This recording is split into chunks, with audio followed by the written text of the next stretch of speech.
Guðmundsdóttir.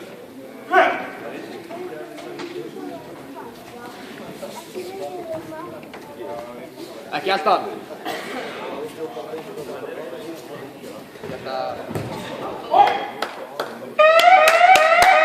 Í U15, það er Viktor Ingi Pálsson Jóður og Tómas Kolbjörnsson Jóður.